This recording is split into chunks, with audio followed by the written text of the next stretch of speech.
Hello, everyone, and welcome to Christian Emotional Recovery's YouTube channel. And I'm your host, Rachel Leroy. And this video, is going to be about the vagus nerve. And the title of this one is called Vagus Nerve Stimulation for Trauma Recovery. It's called Vagus Nerve Stimulation for Trauma Recovery. Now, this video is a tool that goes with another video that I created a couple of weeks ago. And if you're watching this later, it should already be posted. And if not, you should still be able to get the video. Before you watch this one, if you haven't watched the video called Applying the Polyvagal Theory to Heal PTSD, I recommend going back and watching it because it lays a foundation of knowledge that will help you understand this video better. Okay? So I will put it in the show notes, and I'll put a card here in the video so you can click on it and go watch it and then come back and watch this. And I'll be here when you come back, and you can continue on the video if you haven't already watched the other one. So continuing on, like I said, it lays a foundation to help you understand this video better if you're not familiar with the polyvagal theory and the vagus nerve.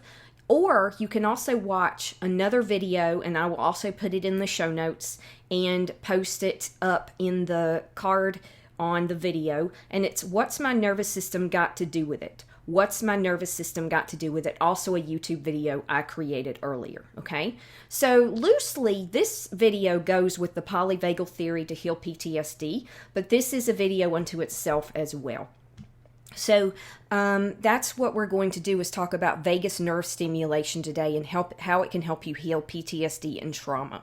Okay, just a few reminders. If you haven't, please go to the main page of this YouTube channel and click on the subscription bell, because you can get things here you can't get anywhere else, including in the podcast.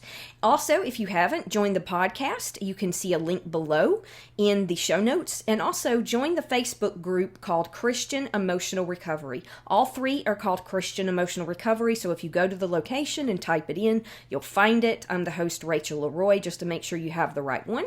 And let's go ahead and get started. So I want to just talk a little bit about what the vagus nerve is, and that will lay a foundation. Now, this stuff, like I said, is pretty advanced.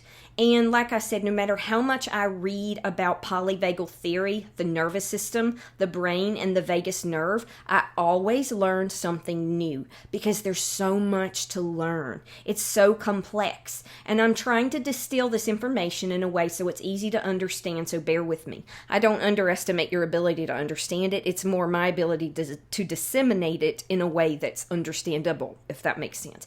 Because polyvagal theory and the vagus nerve, it took me a long time to understand them, and I'm still learning stuff. It's tricky stuff. So I wanted first to tell you the sources that I'm using for this, and if you want to learn more about the vagus nerve and vagal nerve stimulation, you can check out these articles, but one of them is How Does Vagus Nerve Stimulation Reduce PTSD Symptoms? And that's in Psychology Today, and it's by Christopher Berglund. And then the next one is Brief Explanation of Trauma and Vagus Nerve by the Ohio Domestic Violence Network. The next one is The Vagus Nerve in Trauma Recovery by Dr. Arielle Schwartz. She's one of the foremost experts in therapies for the vagus nerve. And then What is the Vagus Nerve in Helpline by Jill Salati Schulman, PhD. And the last article is 5 Ways to Simulate Your Vagus Nerve in the Cleveland Clinic by the Cleveland Clinic. Okay, so those are the 5 articles that I'm using for this video. What is the vagus nerve and what does it do? The vagus nerve, it says there are 12 cranial nerves in the body, and they come in pairs and help link the brain with other areas of the body, such as the head, neck, and torso. And by the way, the vagus nerve is the longest nerve in the body and the longest cranial nerve in the body, I believe. And it says some send sensory information, including details about smells, sights, taste, and sounds, to the brain. These nerves have sensory functions. Other cranial nerves control movement of various muscles and the function of certain glands. These are known as motor functions. While some cranial nerves have either sensory or motor functions, others have both. The vagus nerve is such a nerve. The cranial nerves are classified using Roman numerals based on their location. The vagus nerve is also called cranial nerve 10, or X. X marks the spot here. Explore the diagram below to see the location of the vagus nerve. And I will show you a brief image of the vagus nerve in the Healthline article, and you can see what it looks like, just to get a picture of it, to see what it looks like. So what does the vagus nerve affect? What does the vagus nerve affect? It says the vagus nerve, also called the pneumogastric nerve, is responsible for various internal organ functions, including digestion, heart rate, breathing, cardiovascular activity, reflexes such as coughing, sneezing, swallowing, and vomiting. Fun, huh? It plays a role in the autonomic nervous system, which controls actions people do unconsciously, such as breathing and digestion. It may also form a link between the gut and the brain. You've probably heard some of the latest research on the brain-gut connection, playing a role in what scientists call the gut-brain axis. In recent years, experts have been studying the gut-brain axis to look for links between conditions such as obesity and depression. And then it goes on to talk about how the vagus nerve works and how it's set up and how it controls our sensory input and output in our bodies, including basically how we respond to stimuli. And that's why I want you to go back and watch that other video I recommended, because this might not make full sense unless you watch the other video, because the other video has some great information that gives you a foundation of what polyvagal theory is and tells you more about the vagus nerve. This is more jumping right into vagus nerve stimulation with just a brief foundation. So there's another section in the brief, there's an article that I mentioned, the brief explanation article, and there's a section there called Vagus Nerve is what relaxes us. I wanted to tell you a little bit about the function of the vagus nerve, because that's the whole reason we're here, but to see all the other systems in the body that it impacts and even controls shows you how pervasive vagal nerve damage can be. And if you do vagal nerve stimulation exercises, you can start to heal some of that. So it doesn't just heal your trauma, but it can actually help your physical health as well, especially in those areas. So in this brief explanation article, it's a visual, more an infographic more than an article, but it's an article, and there's a little section that says the vagus nerve is what relaxes us, and this is the function of the vagus nerve. It says the vagus nerve is basically listening to the way we breathe, and it sends the brain and the heart whatever message our breath indicates. Breathing slowly, for instance, reduces oxygen demands of the heart muscle, the myocardium, and our heart rate drops, relaxing us. And so that's how the vagus nerve regulates our body in terms of stress and in terms of trauma, in a very, very neat description. There's a lot more to it than that, obviously. So just a really quick and dirty review of the polyvagal theory, because in order to understand this, you do need to know about the polyvagal theory, and I did strongly encourage you to watch the other video if you haven't, but let me just give you a very quick rundown of the polyvagal theory and how that connects with the stimulation of the vagus nerve. So there's an article called The Vagus Nerve in Trauma Recovery by Ariel Schwartz, and there's a section in there, and let me just give you a little bit more in terms of what the vagus nerve does to help you with trauma recovery. Ariel Schwartz says, many distressing symptoms of PTSD are felt in the body: a tightness in the chest, a sinking feeling in the stomach, a familiar knot in the throat, or as a chronic feeling of exhaustion. We now recognize that we must turn toward the body as part of the healing process, and as a result, we have seen a surge in the use of yoga, mindfulness, tai chi, qigong, massage, craniosacral, nutritional counseling, and acupuncture for the treatment of PTSD. These mind-body therapies help us to be less vulnerable to stress, less reactive, less impulsive. We increase our awareness of the choices that we have to help us feel grounded and calm. We feel more in control. one way the mind-body therapies work is by stimulating the vagus nerve. Knowledge about how this nerve works provides us a fundamental understanding of traumatic stress and facilitates our ability to heal. As a result, the vagus nerve has taken central stage in trauma therapy. And Ariel Schwartz says, mind-body therapies work with the vagus nerve to help you find balance. In this post article, you will find a variety of breath and movement practices aimed to stimulate and reset the vagus nerve. And I'm going to go over 10 practices very briefly each in just a few minutes so that you have some vagus nerve stimulation exercises that you can do. And among those, you have choices of things you feel comfortable with, you can use discernment with, and figure out what works for you. Back to Ariel Schwartz's quote. She says, through a process of self-study and mindful body awareness, you can start to learn strategies that help you restore a sense of safety and heal from trauma. And that's Dr. Ariel Schwartz, The Benefits of Body-Mind Therapies. And so that's a little bit about the polyvagal nerve, how vagus nerve stimulation can help you heal from PTSD. And just keep in mind that the vagal nerve stimulation connects to the polyvagal theory, and it impacts that system. It impacts your sympathetic, your parasympathetic, and your autonomic nervous system, and it puts it more in balance so that you're less in fight or flight and you're more in that window of tolerance, the window of tolerance being that calm, alert, receptive, loving, joyful state that is more neutral and healthier, not in disassociation, disconnection, understimulation, or overstimulation and fight or flight. So, you need to be in those others at certain times, but not as much as people who have suffered from trauma are, and their bodies are stuck there. And so these exercises help you to regulate, and this is a specific way you can do that. This is not just theory, this is practice. And so Trauma and the Vagus Nerve from Ariel Schwartz tells you a little bit more about why trauma can impact the vagus nerve's function.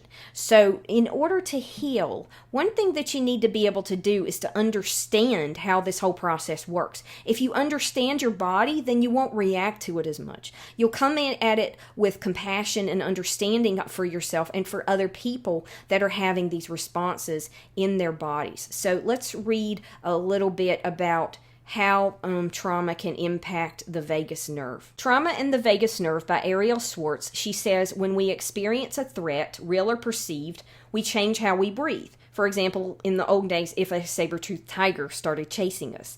Now it could just be an abusive person calls us, or we see them walking towards us out of nowhere. Those are just examples. But she says here we can get a clear picture by imagining the ways in which animals respond to predators. In some cases, an animal will breathe rapidly into the upper chest, which is a sympathetic nervous system response that helps them flee or fight in a threatening situation. In some cases, an animal will freeze, which involves breathing shallowly or holding the breath in order to avoid being sensed by a predator. This freeze reaction leads the animal to stand very still, which is an immobilization response to threat. In some cases, animals will faint so that the predator, who is not a scavenger, might lose interest in a dead animal. Both the freeze and faint responses are facilitated by an evolutionary older path of the vagus nerve and part of the parasympathetic nervous system. The parasympathetic nervous system is that overall system that has us response to fight, flight, freeze, or fawn. And then she says, most importantly, once safe, an animal will release the stress response through shaking and breathing in a way that restores homeostasis. However, we humans will often stay in both high activation, fight or flight, or low activation, freeze and faint, responses for extended periods of time. This tends to be the case when trauma is chronic and repeated, as in the case of complex PTSD. Additionally, we often do not have sufficient opportunities to process stressful or traumatic events. You need to let that stuff shake out of your body. Crying and shaking is part of the process. It's healthy. And if you don't, sometimes it gets stuck in your body. And when you're a child, you don't know how to process trauma, so you don't know to let that happen. And then you get this stuff stuck in your body because it's chronic. She said this can lead to physical tension and restricted breathing patterns that form the basis of our posture, movement patterns, and overall sense of self.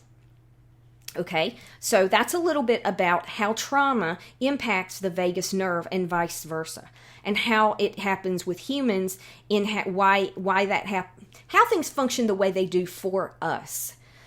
So, when we get stuck in trauma, we get trauma stuck in our bodies, or we get stuck in fight or flight. It can get stuck in this mode after a while and not know how to come out. It can also impair the function of the vagus nerve and cause damage, which can impact how the nerve functions, causing our response to stimuli to overstimulate the vagus nerve as well as other systems that work within it. It isn't because there's something wrong with your nervous system or you or your vagus nerve per se, but that so much stress has been put on you for so long that it has trouble functioning and that system has trouble shutting down.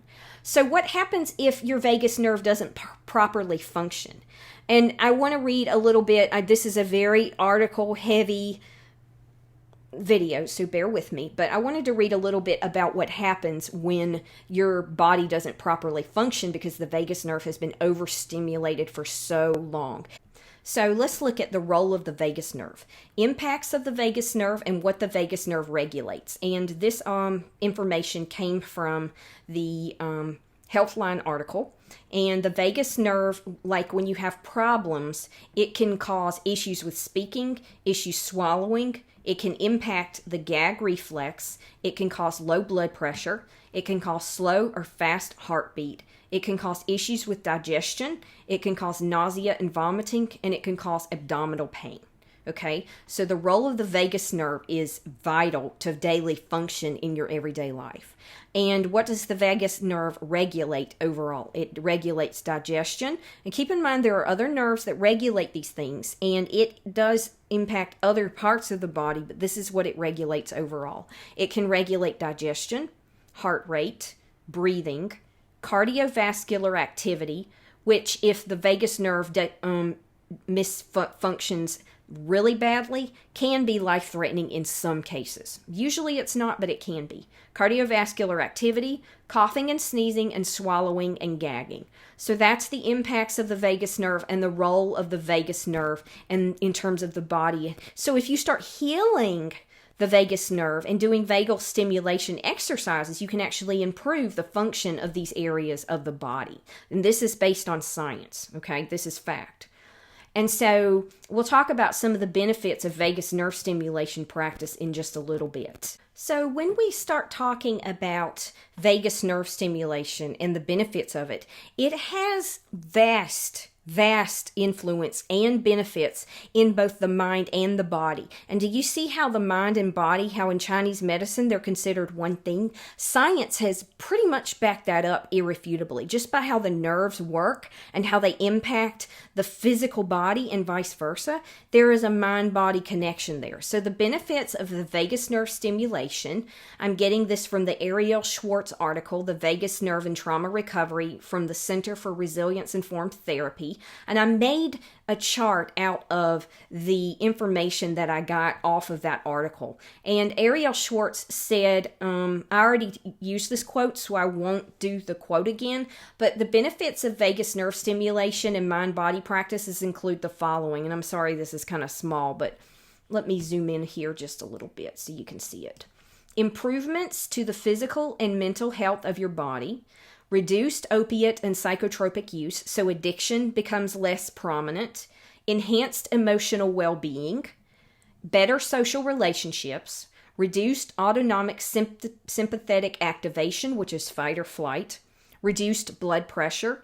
Improved neuroendocrine activity. Improved thyroid health. Improved blood sugar management. Improved digestive system health.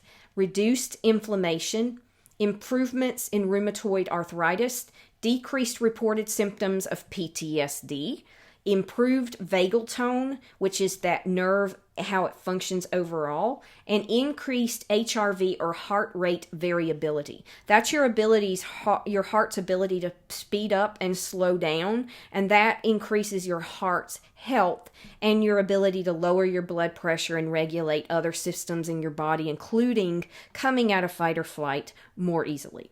Okay, so heart rate variability, HRV, might be something you would want to do some more research on. But that's a little bit about the role of the vagus nerve and the benefits of vagal nerve stimulation, so you can see that there's science backing this and that it will help you to do vagal nerve exercises to heal trauma as well as help heal chronic conditions in your body. If you have PTSD, I can almost guarantee you have some kind of chronic systematic issue with your body in some way, because it puts a strain on your body. Your body's not meant to spend all that time in fight or flight.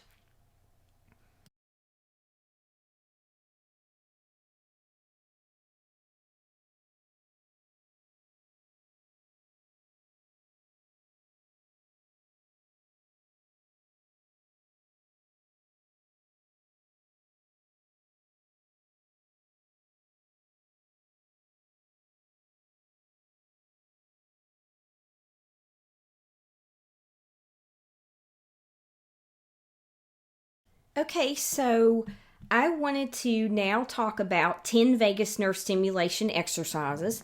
And keep in mind that there are some that are more specialized that are called polyvagal exercises. And these are things that also benefit you in other ways, but there are some that are tailored just to the vagus nerve and polyvagal nerve stimulation. And those are a little more complicated. I encourage you to Google or actually go to YouTube, because a lot of these can get a little tricky to do. Not the ones I'm going to share here, but the ones that I'm talking about that are a little more advanced. And I will include some resources too on vagal nerve stimulation and polyvagal theory in the show notes, and I'll mention them at the end of the video as well. But let's look at 10 vagus nerve stimulation exercises. Now, I want to give credit to the source here. I got this from 2 articles. One is The Vagus Nerve and Trauma Recovery by Ariel Schwartz, and the other one is 5 Ways to Stimulate Your Vagus Nerve from the Cleveland Clinic. So I'm getting these ideas directly from them, and I wanted to credit them because that's where the ideas came from. And I'm actually quoting them word for word, so I did put quotation marks around the quotations. So let's look at 10 vagus nerve and trauma healing exercises, stimulation exercises. The first one is meditation. I talk about meditation all the time. Again, pray. Use your discernment. You don't have to do any of these. Experiment. Do the ones that feel right for you. Do the ones that work for you. And but this one says, meditation can regulate your autonomic nervous system, says Dr. Esther Malik. And Esther Malik is a facial pain expert, and facial pain is strongly connected to the cranial nerves and the vagus nerve. So he is an expert in this field. And I've had some nerve pain, and I've actually thought about consulting him. So he is one of the foremost authorities in the field. But he says it has a good effect on lowering rapid breathing, rapid heart rate, and cortisol levels. Number 2, exercise. Exercise lowers your sympathetic nervous activity and controls your parasympathetic response so that you have a good balance when it comes to cardiovascular and respiratory function, says Dr. Esther Malik. Okay? So exercise helps you to regulate your nervous system, and that helps you to stimulate and exercise your vagal nerve as well, because it's giving it work to do, and that's actually a good thing in this case versus extreme stress. That's the difference between a rapid heart rate when you're stressed out versus a rapid heart rate when you're exercising. One is not healthy, the other is. Okay. Number 3, massage. Research shows that reflexology, a kind of massage, can increase vagal tone and even decrease blood pressure. Massage can reduce some of the heightened activity in the vagus nerve, says Dr. Esther Malik. Try giving yourself a foot massage by rotating your ankle, rubbing your sole in short strokes, and gently stretching your toes back and forth. Number 4, music. We've all heard that music is the language of the soul. It literally is the language to the soul, because that's our brain, our nervous system in terms of what the soul is in the body. And so he says music can help motivate us. It brings us joy and taps into our emotions. When it comes to the vagus nerve, research is mixed on how music affects it. Your vagus nerve is connected to your vocal cords, the muscles at the back of your throat, and passes through your inner ear. Try humming and singing or just listening to calm, soothing music. The sounds and vibrations may stimulate your vagus nerve. That's why some people will do like bells and wind chimes and crystal bowls and stuff like that, because there's a resonance to them that's healing. And that's why some people also do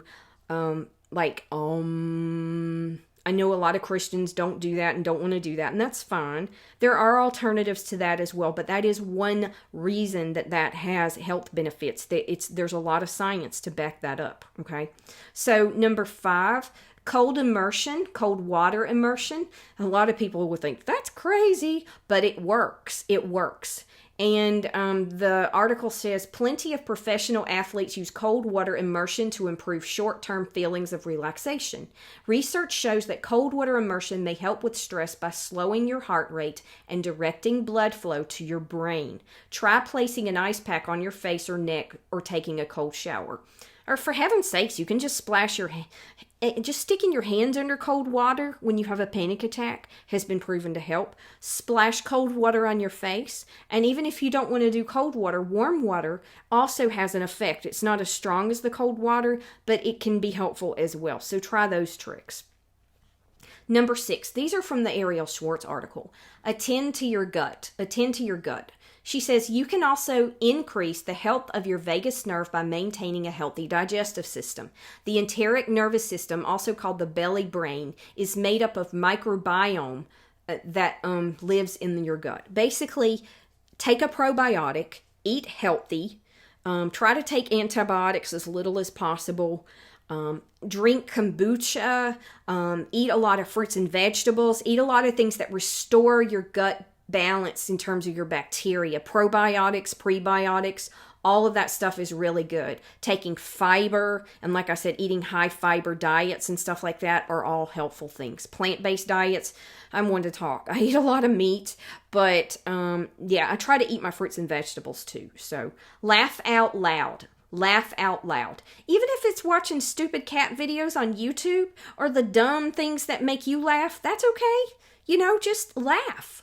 It says, it has been said that laughter is the best medicine. It creates a natural high of endorphins throughout your body. A good belly laugh naturally changes how you breathe, your heart rate, and your blood pressure. It lowers your blood pressure. So stay on the lookout for a laughter meditation, a fun friend, a good comedian to give your vagus nerve a good workout, or a stupid cat or dog video, which is what I like to watch. And then the vagus nerve and trauma recovery, that's where this is coming from, keep in mind. And then number 8, there's 3 more. Shake it out. Now this one sounds kind of crazy too, but it works. It works. You ever see how a dog comes out of a lake and then shakes all that water off? It also helps them to come out from that coldness and warm their body back up. It's not just getting the water off. It says, inspired by animals in the wild, you can use a simple shaking practice to let go of physical tension or come out of a freeze response. First, scan your body with awareness to notice areas of tension. Then, focus on these spots and one at a time, give yourself permission to shake them out. Allow yourself to surrender to the shaking and, if possible, let yourself release any sounds to accompany the movement. When you feel complete, take a moment to pause in the stillness and notice the subsequent release. The next one is honeybee breath, and that's kind of like music, but it's a different thing because it's more like a humming meditation. And like I said, use your discretion and pray about this one. You don't have to do it. There are variations of it, but just keep in mind that it is an option. The honeybee breath, and this is one that I've done in some yoga classes that I've been in. Like I said, I'm not saying you have to do yoga, but that's just one option, okay? So it says vagus nerve passes by vocal cords and inner ear, and therefore humming and singing both can have a calming effect on your nervous system. In yoga, Bhamari Pranayama, or honeybee breath, provides an opportunity to experiment with a humming sound. In this practice, I invite you to sit in a comfortable position and close your ears and palms, thumbs facing down. On the exhale, create a humming sound to vibrate your eardrum. Repeat as long as desired. And then number 10, rinse and repeat. This isn't so much a separate technique as how to use these techniques effectively. You can't do one of these techniques one time and expect to get long-term vagal nerve healing. You need to do them over and over and over again and keep finding other vagus nerve stimulation exercises. Just doing things that are healthy, that feel good, that are good for your mind and good for your body generally, as you can tell with these exercises, will help you to stimulate your vagal nerve. So do more of the good stuff and less of the bad stuff. Sounds obvious, but it's true. Rinse and repeat It says, in truth, the vagus nerve is constantly moving us in and out of balance as we are always adapting to changing demands of our world. Therefore, we often need to repeat vagus nerve balancing exercises. This is the reason why many mind-body therapies are used as a daily practice. That's why you do daily practice of healing trauma. That's why you do daily practice of vagus nerve therapy and healing. And those are all working together to help heal you from trauma, help get the trauma out of your body, and help you to live the life that God intended you to live. Okay? So those are 10 practices for vagus nerve stimulation. And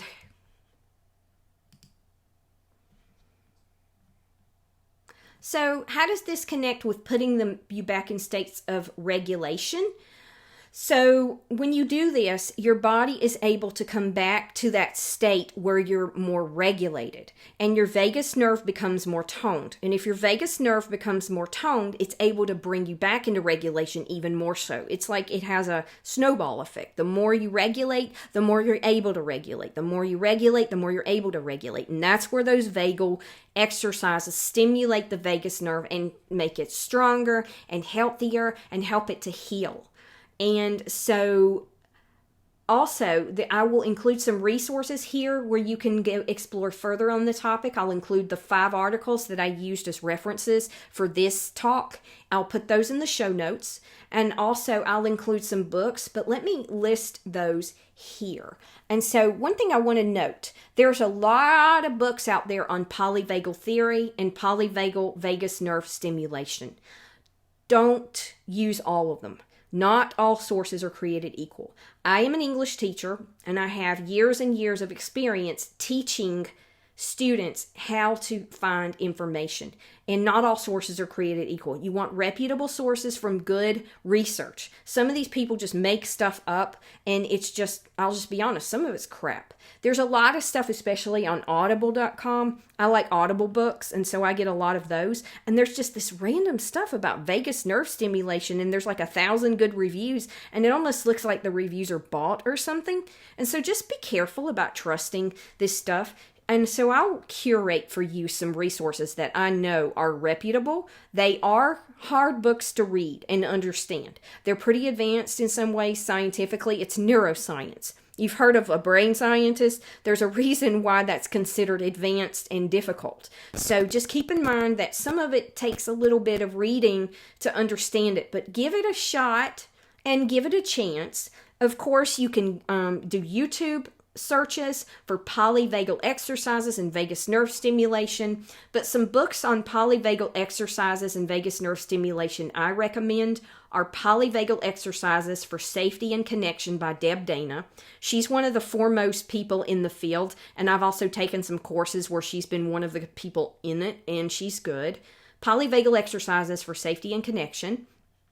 And another one is Accessing the Healing Power of the Vagus Nerve by Stanley Rosenberg. That one is very advanced, but it has polyvagal exercises near the end of the book. So that might be one. You could also look up Stanley Rosenberg. He may not be there himself, but there are other people that show you how to do his exercises. Just look up vagus nerve stimulation or polyvagal nerve stimulation by Stanley Rosenberg. Go to YouTube and look that up, and you can find some exercises there. And you can also find them in his book, Accessing the Healing Power of the Vagus Nerve. And another one is Daily Vagus Nerve Exercises by Millie Brown.